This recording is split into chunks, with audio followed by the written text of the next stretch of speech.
Hello guys! Story time again. Ito na naman ang inyong Ate G. Bali guys, i-share ko sa inyo yung may nagsabi sa akin na na dapat daw magpa-kidney transplant ako kasi bata pa ako.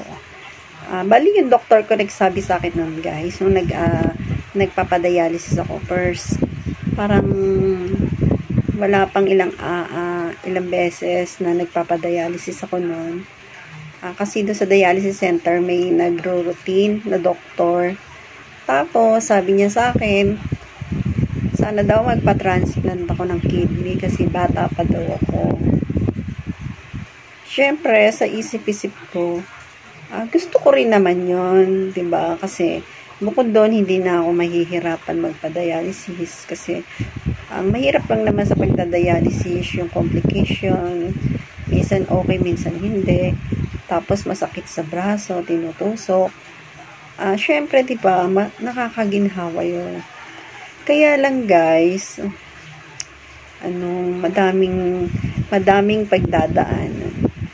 Unang-una, sino yung magdo-donor sa akin?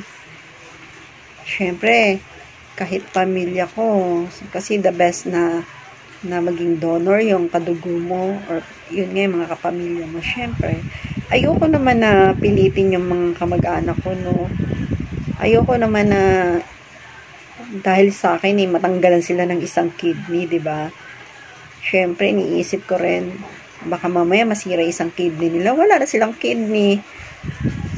Bali yun guys, hindi lang para sa akin yung iniisip ko. Syempre, iniisip ko din yung pamilya ko.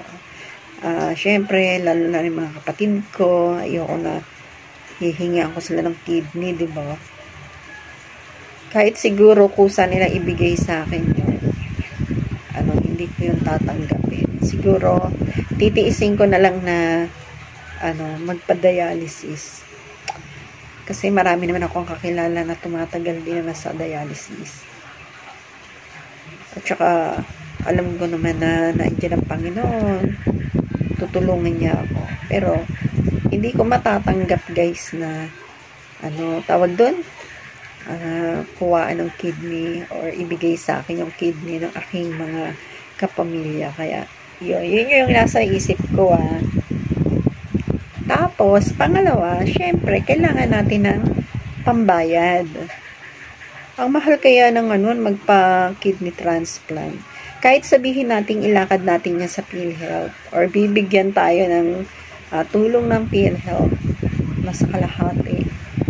Tapos kailangan pa natin ng show money, syempre pang-maintain syempre masasayang ang pagta-transplant kung wala kang budget pang-maintenance sa mga gamot, 'di ba?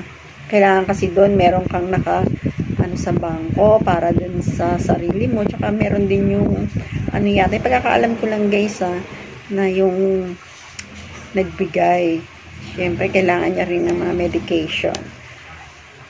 Baka syempre magbabayad ka pa rin kalahati yung gagastusin nyo habang nasa ospital, di ba? Ang laki nun. Kaya yun din yung iniisip ko, gastos. Tapos, syempre, kahit kidney transplant ka na, patuloy ka pa rin mag-maintenance para hindi ma-reject yung kidney na linigay sa isang tao. Kaya yung guys, siguro, hanggang sa ngayon, maghihintay na lang ako kung anong kaloob ng Panginoon. At okay na sa akin yung tinilinisan na lang yung dugo ko. Iniisip ko na lang na unti-unting pabalik sa normal yung katawan. Yun lang, positive thinking lang. Dahil hindi ko talaga matatanggap guys na kahit siguro may pang kidney transplant ako, hindi ko maaatim na bumili ng kidney or yung mga kapamilya ko magdo-donate sa akin. Siguro hindi. Kasi kasalanan ko to di ba? Kasalanan kong nasira ko yung kidney ko. E di, pagbayaran ko, pagsisihan ko, di ba? Yun lang. Tapos, sacrifice na lang yung magpa-dialysis.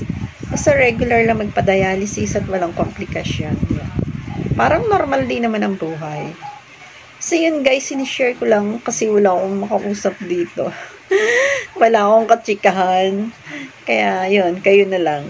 So yun guys, nandito ulit ako na nag-iiwan sa inyo na alagaan ang inyong sarili. And pagpapabayaan ang katawan, ang health, lalong-lalo na mga organs katulad ng kidney. So yun guys, hanggang dito na lang. Bali guys, regalo nyo na lang sa akin. Regalo, no? Tagal pa ng Pasko. So yun, i-subscribe nyo po ang aking channel, tapos i-like nyo, i-share, or i-click nyo yung bell all. Sana panoodin nyo yung mga commercial. Tulong nyo na sa akin yan guys. Laking tulong yun. Kahit yung mga commercial ko, wag nyo pong i-skip. So yun guys, bye-bye.